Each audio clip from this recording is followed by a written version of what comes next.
കാട്ടിക്കൂട്ടിയെന്ന് പറഞ്ഞാൽ MK Raghavan MP ന്യായീകരിക്കാൻ വേണ്ടി അദ്ദേഹത്തിൻ്റെ കുറച്ച് ആൾക്കാർ ഈ പ്രശ്നം ഗ്രൂപ്പ് വിഭാഗതയാന്ന് വരുത്തി തീർക്കാൻ വേണ്ടിയിട്ട് കാണിച്ച നാടകം മാത്രമാണ്. കാരണം എന്താ പറയുക, അവർക്ക് പാർട്ടിയോട് കൂറില്ല. കാരണം CPM-കാരന് പണി കൊടുക്കുന്നതിന് അവർ അനുകൂലിക്കാൻ, ഒരു കോൺഗ്രസ്സുകാരന് അനുകൂലിക്കാൻ കഴിയോ? നമ്മൾ അവിടെ അടിയും കുത്തും വാങ്ങിയിട്ടാണ് CPM-കാരുടെ അടിയും കുത്തും വാങ്ങിയിട്ടാണ് നമ്മൾ ഇത്രയും കാലം ജീവിച്ചിനി. പക്ഷേ നമ്മൾ ഈ ഒറ്റ പ്രശ്നത്തിൽ മാത്രമേ രാഘവേട്ടനിൽ തെറ്റിയിട്ടു. ഇനിയും നമ്മൾ കോൺഗ്രസ് ആയിട്ട് തന്നെ നിൽക്കും. എനക്ക് ഒരു കാര്യം കൂടി പറയാനല്ലേ, ഈ പ്രകടനം കുഞ്ഞോങ്ങലത്താണ് ഈ പ്രകടനം നടത്തേണ്ടത്. ധൈര്യം ഉണ്ടെങ്കിൽ ഇവരെ കുഞ്ഞോങ്ങലത്ത് വന്നിട്ട് പ്രകടനം നടത്തട്ടെ. ധനേഷ് ഈ ഇട്ട പോസ്റ്റാണ്, CPM-കാരനാണ്. ഈ ധനേഷ് ഇട്ട പോസ്റ്റാണ്. ഇതാ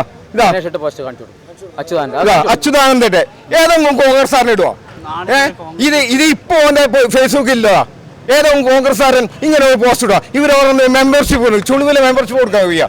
മെമ്പർഷിപ്പ് മുറിച്ച് കാർഡ് റെസീറ്റ് കീറിച്ചാൽ കട്ട് ചെയ്യാൻ. ചുളിവിലെ റെസീറ്റ് മെമ്പർഷിപ്പ് മുറിച്ചിരുന്നു. പക്ഷേ ഇത് എന്നേരം നമ്മളോട് സതീശൻ പാച്ചേനി പറഞ്ഞിരുന്നു, ഞാനില്ലത്തോളം കാലം ഈ നിയമനം നടത്താൻ വിടില്ല. പക്ഷെ അന്ന് അദ്ദേഹം നമ്മളെ കൂടി ഇല്ല. അതേപോലെ തന്നെ ഇയാളെ ജ്യേഷ്ഠനായിരുന്നു ഇത് മുമ്പ് ഡയറക്ടർ ചെയർമാൻ.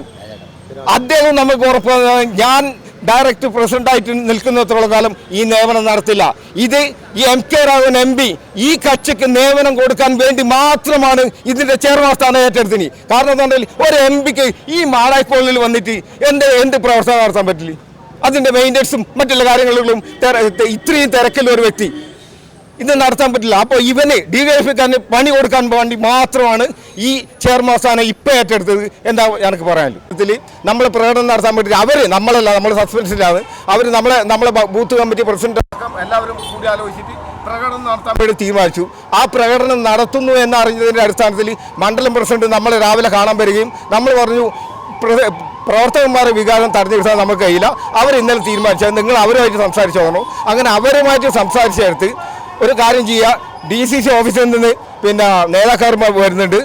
ആ യോഗത്തിൽ നമുക്കൊരു തീരുമാനം ഉണ്ടാക്കുക എന്നതിൻ്റെ പറഞ്ഞതിൻ്റെ അടിസ്ഥാനത്തിൽ വൈകുന്നേരം മൂശാരിക്കൊല്ലി ഇന്ദിരാഭവനിൽ വെച്ചിട്ട് യോഗം ചേരുകയും DCC general secretary Rajith Narath അവിടെ എത്തിച്ചേർന്ന് യോഗം നടത്തി നമുക്കന്നൊരു ഉറപ്പ് നൽകിയിരുന്നു. അന്നും നമ്മൾ 10-200 ആൾക്കാർ അവിടെ കൂടി പ്രതിഷേധ പ്രകടനം നടത്താൻ വേണ്ടി ആൾക്കാർ എത്തിച്ചേർന്നാണ്. രജിത്ത് നാറാത്ത് നമുക്ക് തന്ന ഉറപ്പ്, ഈ നിയമനം നടത്തില്ല, അഥവാ നടക്കുകയാണെങ്കിൽ ഞങ്ങൾ ഒന്നടക്കം ഈ പാർട്ടി സ്ഥാനങ്ങളിൽ നിന്ന് രാജിവെക്കുന്നില്ല ഉറപ്പ് നമുക്ക് നൽകിയതിൻ്റെ അടിസ്ഥാനത്തിൽ നമ്മൾ സമാധാനമായിട്ട് അന്ന് പിരിഞ്ഞുപോയി. നമുക്ക് യാതൊരു പ്രശ്നം ഉണ്ടായില്ല. കാരണം എന്താ പറഞ്ഞാൽ നമ്മൾ പാർട്ടി വിരുദ്ധന്മാരെന്നല്ല, പാർട്ടിയിൽ ജീവിക്കുന്നവരെ പാർട്ടിയാണ് നമ്മളെ രക്തം. അതിൻ്റെ അടിസ്ഥാനത്തിൽ നമ്മൾ അന്ന് പിരിഞ്ഞുപോയി. പക്ഷേ പിറ്റേന്ന് കാലത്ത് കേരളത്തിൽ ചരിത്രത്തിൽ ഇതുവരെ ഏടും കാണാത്ത രീതിയിൽ രാവിലെ 7 മണിക്ക് പോയിട്ട് ഈ കക്ഷി ജോലിയിൽ കയറുകയാണ്. CPM പ്രവർത്തകൻ ജോലിയിൽ കയറുകയാണ്.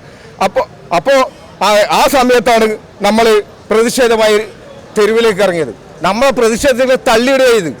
കാരണം എന്ന് പറഞ്ഞാൽ നമുക്ക് പാർട്ടിയോട് കൂറുണ്ട്. ഇന്നും നമ്മ പാർട്ടിക്കെതിരല്ല, നമ്മൾ MK രാഘവന്റെ എതിരല്ല. പക്ഷേ അയാൾ നടത്തിയ ഈ നീച പ്രവർത്തിക്കെതിരാണ് നമ്മുടെ പ്രതിഷേധം. ഇന്ന് നമ്മൾ ബഹുമാനപ്പെട്ട BD സതീശൻ അവർ കണ്ടു, നമ്മളോട് പറഞ്ഞു പ്രശ്നം പരിഹരിക്കാം.